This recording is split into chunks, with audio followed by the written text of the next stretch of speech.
Girl, I am determined to make 2024 be your best year yet. Like, I am determined, I'm here by your side, and I am going to make sure that you get there. And if you want to get to that place where you're achieving your goals, where you're stepping into the highest version of yourself and the woman that you are meant to be, then you have to get really clear on self-sabotage. How you're self-sabotaging, and most importantly, how do you actually overcome it? And in this video, I'm going to be sharing one really important key that's going to help you overcome self-sabotage. We all self-sabotage. Let me just normalize that for a second. We all do it. No matter how high of a level you get to, you end up doing it to some extent. And the people that are the most successful, they're just really good at catching themselves and when they self-sabotage, and they're just really good at not letting that self-sabotage bring them all the way back down to that same level again. And they're really good at just pushing and excelling through that instead of letting it get themselves down. And I think that's by far the most important thing that you can take away, right? Is to not get bogged down when you notice yourself sabotaging, and instead ask yourself, okay, I noticed this, I noticed myself bringing myself back down. So now what the heck am I going to do about it? And I'm going to share my trick for helping you overcome self-sabotage. And honestly, I can't take credit for this. I actually heard this in one of Ed Milet's podcast episode. If you don't know him, he is a fantastic motivational speaker, coach. He's honestly amazing. I listen to his podcast all the time. Recommend you check it out. And I actually heard this tip on overcoming self-sabotage in his podcast episode. The first step, obviously, you have to become aware of how you're self-sabotaging. And oh my God, before I continue, who the heck am I? If you're new to this channel, my name is Dr. Bisley Natalie. I'm a cognitive behavioral therapy certified naturopathic doctor, and I love teaching women how to build great brain health so that you can step into your highest potential. Nothing lights me up more than seeing women claim who they are and unapologetically radiate their authentic selves to the world. If you want to do that, one of the ways you do that is by recognizing how you self-sabotage so that you can build a strategy around it and overcome it so it no longer holds you back. Self-sabotage is essentially, how I like to define it, are action steps that we take that keep us stuck in a certain level of life. And here's the truth. All of us subconsciously have a certain level of beliefs, and usually these beliefs we've developed when we're younger, right? When we were trying to make sense of the world. And we started to develop beliefs about ourselves, about our worth, about how much we believed we could really accomplish in our life. And with these beliefs that formed, what ended up happens, right, as you get older, as you try to achieve goals, you might find yourself stuck in certain areas of life. And it seems like no matter what you do, no matter how much success or happiness or joy you experience, you kind of bring yourself back down to that level that you believe you deserve to be at. And again, subconsciously, right? You might be listening to this being like, actually, I believe I deserve so much more. But girly, if you're stuck somewhere, it's because you believe you deserve to be there. This is why we attract the same levels of relationships over and over again. This is why, we're losing those same 5, 10, 15, 20 pounds, losing and gaining over and over again, because you will always bring yourself back down to the level of worth you believe you deserve to be at. I remember in high school, for a very small example from my life, I remember looking at my weight, and my weight in high school was around 123. And so I just started to believe that this is it. I can't lose more weight than 123. And there came a time, so I competed in the Miss World Canada pageant, and I lost weight, and I probably weighed about 113, 115. And then once the pageant was done, lo and behold, I'm back to 123. And anytime I lose a little bit of excess weight, like I get myself lower than 123, I will always find a way back up to 123. And what's interesting too is that if I ever gain any weight, if I gain a couple pounds, boom, I'll find myself back to 123 a couple weeks later. And for me, that's always been my mindset block with the weight loss. Not saying I need to lose more weight or anything like that, but this is just an example that I want to show you as to how the self-sabotage and these beliefs can form. And, I've really been working at, how do I break out of that? And again, not because I really need to or have to lose weight, but it's just I don't like to have limits on myself. If I want to be like 115, I want to be 115. If I want to be 130 and stay there, I want to be there, right? It's more so I don't want these beliefs to hold me back from whatever it is that I want in life, whether it's something small like losing weight or whether it's like a big financial goal in my business. So identifying the self-sabotage is so important. So whether it's a specific area of your life, like a relationship, maybe you've been attracting a certain partner over and over again, start to take note of that. Right? Start to take note. Maybe you're stuck at a certain financial level.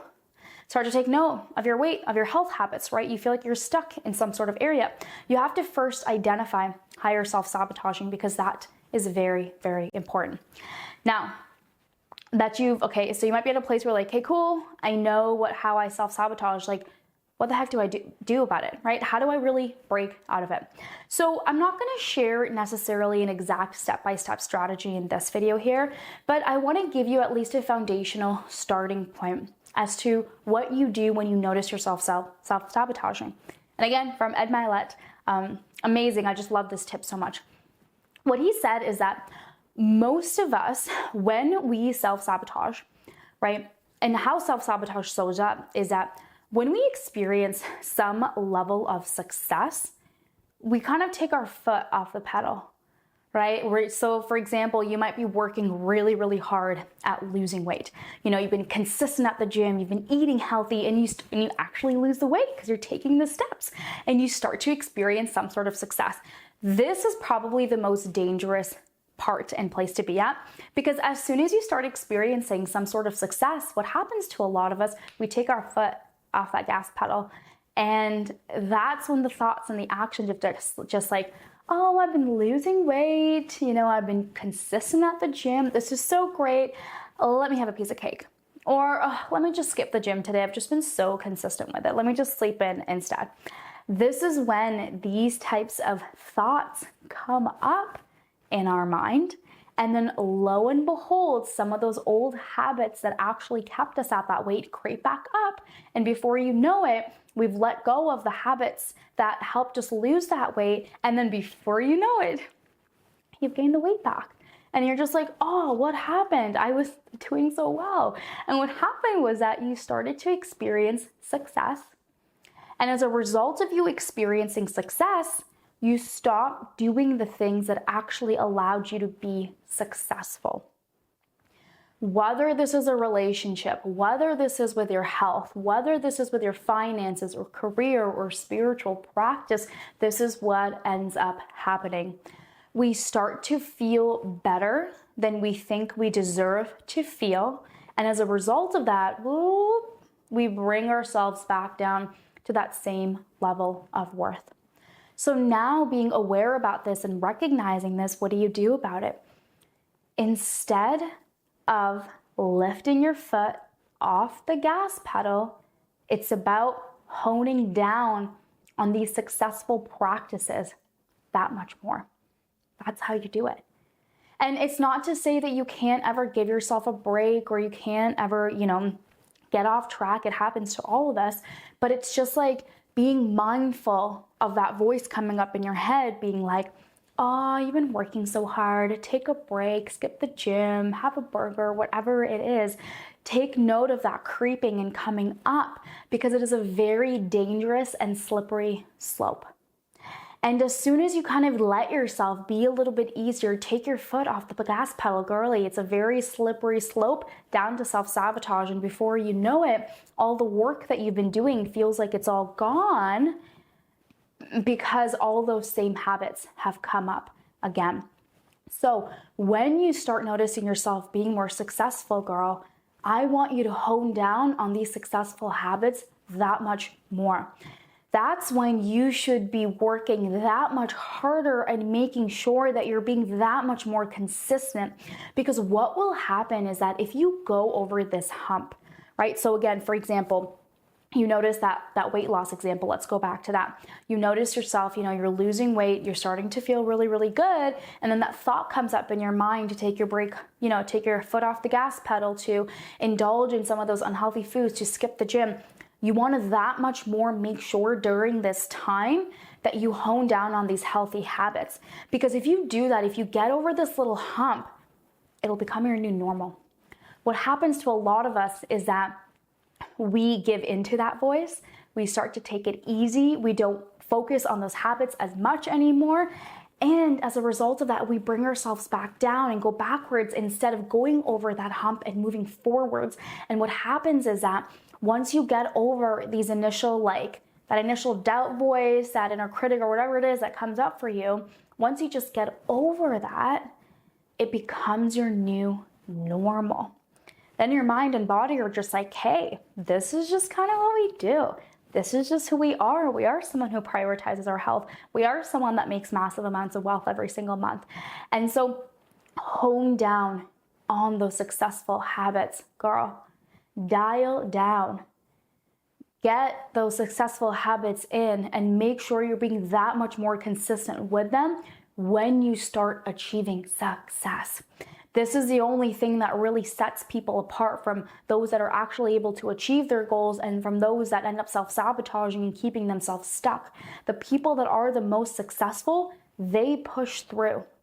They continue those healthy habits. They continue dialing down and honing down on the things that make them successful. It's funny, right? When you really think about it, I think just this whole concept is so funny. Just the fact that when we start experiencing success, we give up on our successful habits. It's kind of funny that we do that. And it's kind of just like, who invented this? Where did this come from? Why do we stop doing the things that make us the most successful? And again, really it comes down to those subconscious beliefs that we have about ourselves. But the more that you continue with the action steps, regardless of those beliefs have to change. That threshold of what you believe you deserve to have and be at, that threshold increases because you've honed down on those habits instead of going and doing the older habits that you used to do. And this is how you do it. This is how you really expand your self-worth, is when you're the most successful, you continue with your successful habits. You don't, take it easy or give up on these habits too early. You have to wait until they've become your new normal. And so this is how you not self-sabotage in 2024. This is how you be successful and achieve your goals. This is how you expand your self-worth. This is it. Dial down on the habits that made you successful. Thank you, Ed Milet, for sharing this and for everything that you do. Not sure if you'll ever see this, but just got to put that out there.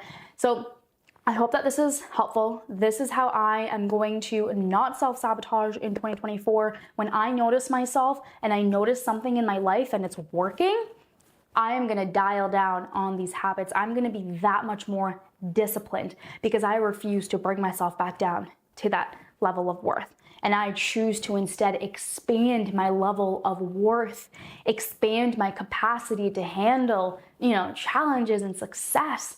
And so this is how I plan to do it. And I hope that you join me on this journey, dial down on those success habits. I hope that this was helpful. If you are ready to really build amazing, incredible brain health, girly, I recommend that you book a free 30-minute brain health assessment with me so we can talk about what your goals are and we can set you up to have great brain health in 2024 because, girl, you deserve it. Thank you so much for being here and thank you so much for showing up for yourself.